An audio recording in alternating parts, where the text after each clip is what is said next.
নমস্কার, প্রিয়তমার সংসারে আপনাদের সবাইকে স্বাগত। আজ আমার মেয়ের জন্মদিন, 5 বছর পূর্ণ হলো, তাই আমরা সবাই এসেছি জগন্নাথ মন্দিরে পুজো দিতে। পুজোর ডালাটা কিনে নিচ্ছি, আর এখনও দেখুন রথগুলো রাখা আছে। পুজোর ডালাটা নেওয়া হয়ে গেছে, এবার আমরা ভেতরে যাচ্ছি পুজো দেওয়ার জন্য। তখনও আমরা জানতাম না যে রথের মধ্যেই জগন্নাথ দেব, সুভদ্রা ও বলরাম থাকে। উল্টো রথে 3 দিন পর্যন্ত থাকে, তারপর আবার মন্দিরের ভেতরে ঢোকানো হয়। কি কি নিয়ম হয় তা আমি নাম বলতে পারবো না। উপরে ওঠে না, বকবে। হ্যাঁ না, বসে না, চলে আসো। এইটাই হচ্ছে জগন্নাথ দেবের মন্দিরের প্রথম রাস্তা। ওই পেছনে চূড়াটা দেখা যাচ্ছে, সেটা মন্দির। আর রথগুলো এখানে সুন্দরভাবে সাজানো আছে, আর রথের সামনেই পুজো করা হচ্ছে। এবার দুপুরের খাওয়া দাওয়ার আয়োজন করে ফেলেছি, তো চলুন তাহলে দেখা যাক।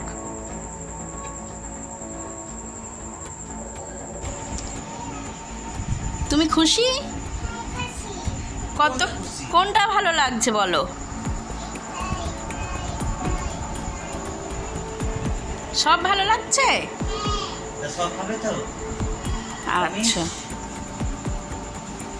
আচ্ছা,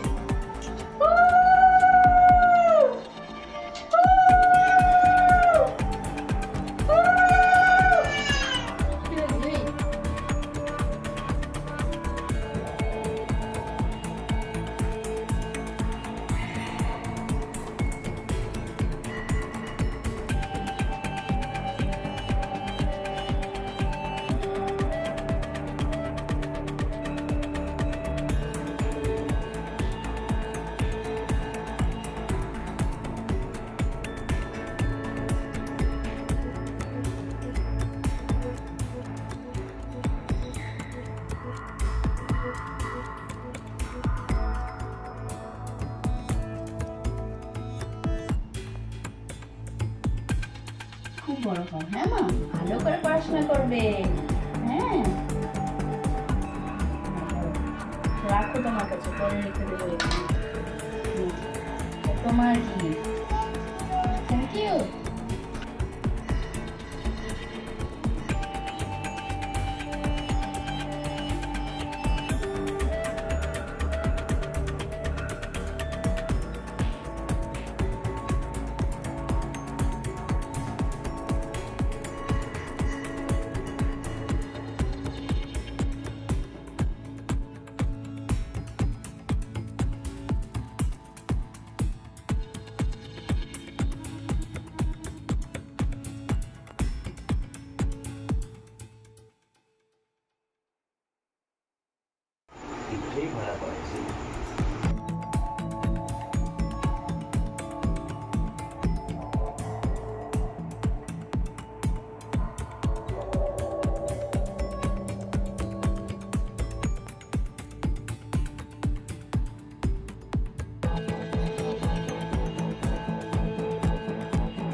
এবার আমরা সন্ধেবেলা ছোট্ট করে একটা আয়োজন করেছি কেক কাটিংয়ের।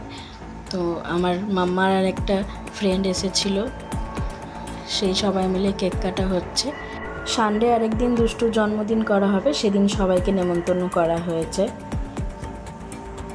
তো আজকে ওই জন্য ছোট্ট করে আমরা সন্ধেবেলা কেক কাটিং করে নিচ্ছিলাম।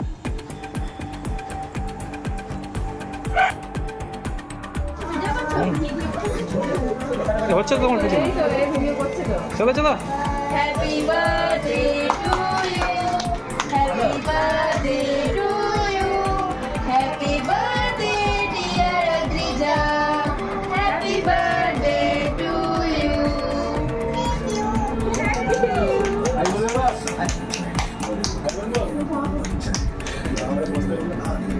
যাও যাও যাও তোমার যাও।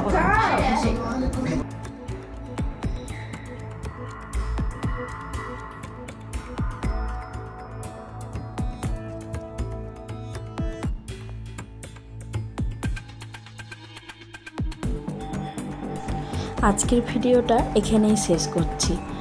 আমার মেয়েকে জন্মদিনের দিনে আশীর্বাদ করবেন আপনারা। আর যদি আমার ব্লগ আপনাদের ভালো লেগে থাকে তাহলে চ্যানেলটি সাবস্ক্রাইব করবেন, আর যারা ফেসবুক থেকে দেখছেন অবশ্যই চ্যানেলটি ফলো করবেন। সবাই ভালো থাকবেন, ধন্যবাদ।